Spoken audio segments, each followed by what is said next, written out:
Bonjour à toutes et à tous et ravi de vous retrouver dans le Parole d'Experts sur H24. Comme d'habitude dans cette émission, nous essayons de décrypter pour vous ce qui fait l'actualité, qu'elle soit politique, qu'elle soit sociale, qu'elle soit sportive ou qu'elle soit business.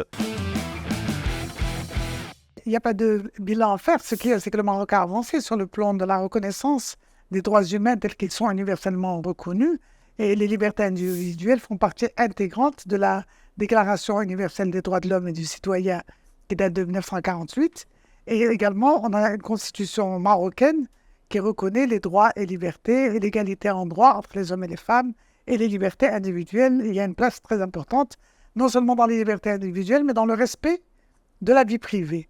Or, nous avons un code pénal qui n'a pas été fait ni en 2000, ni en 2011, ni en 2020, qui a été fait en 1962. 1962, ça veut dire qu'il a plus de 60 ans. Il a largement, voilà, et il a été fait, il a été inspiré par le code napoléonien, et pas du tout par la charia, contrairement à ce que les gens peuvent croire. C'est un code pénal qui revient au code napoléonien, qui lui a évolué en France. Et au Maroc, on est resté attaché à une vieille loi qui ne vaut plus rien.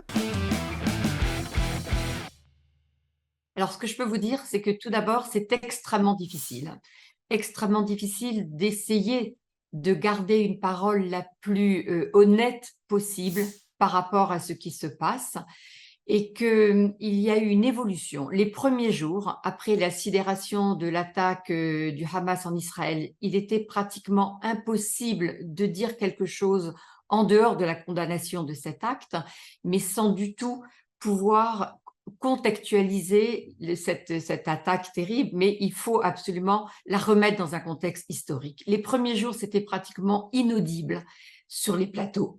Petit à petit, on a vu la possibilité de commencer à dire des choses, d'expliquer, sans justifier bien sûr, mais d'expliquer, et je pense que c'est le maître mot pour comprendre comment une attaque pareille a pu se dérouler. Je voulais souligner l'aspect psychologique de cette population. Ils sont trop nombreux à avoir, en l'espace de 30 secondes, perdu famille, maison, biens, enfants. Effectivement, ils sont croyants et heureusement pour eux, mais les dommages sont là. Et il va falloir y réfléchir à notre niveau. Nous sommes dans assurer les urgences vitales, mais c'est un besoin vraiment à creuser. Nous, on existe depuis 2015, donc on propose ces profils-là depuis 2015 sur le marché marocain. Maintenant, à partir de 2015, c'était un statut réservé à des seniors exclusivement. Okay. Donc quand on parle freelance, c'était généralement minimum 10 ans d'années d'expérience. Et parfois des retraités aussi qui offraient également leurs services et leur expertise au profit de ces entreprises-là.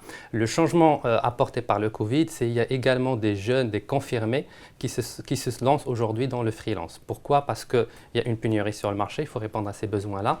Et puis, on a vu... confirmer, je m'arrête sur un point. Ouais. Confirmer qu'il y a une pénurie de profils IT au Maroc. Exactement. Un plan d'endothérapie, c'est quoi? Après, on essaiera de comprendre comment c'est... Bien sûr. Alors, c'est tout simple. L'endothérapie, c'est une méthode d'application, donc comme vous l'avez dit, de biostimulants ou de produits phytosanitaires, directement dans le tronc de l'arbre ou du stipe quand il s'agit d'un palmier. Alors, le stipe, c'est quoi? Le stipe, c'est le tronc du palmier. Absolument, voilà, exactement. C'est simplement le terme technique pour ça. Aujourd'hui, juste pour vous donner quelques chiffres comme indicateur, le taux de pénétration de l'assurance au Maroc est à 4%. Alors, on va s'arrêter juste sur ce chiffre, parce que c'est comme le taux de bancarisation, il faut juste être clair sur ce que ça veut dire, un taux de pénétration des assurances. 4%, ça ne veut pas dire qu'il n'y a que 4% de la population qui ont des assurances. Ça veut dire qu'en valeur absolue, le nombre de contrats d'assurance qui sont émis... Ça veut dire qu'en valeur absolue, le montant des risques assurés, donc en valeur dirham, représente 4% du GDP Maroc, du PNB Maroc. Ouais.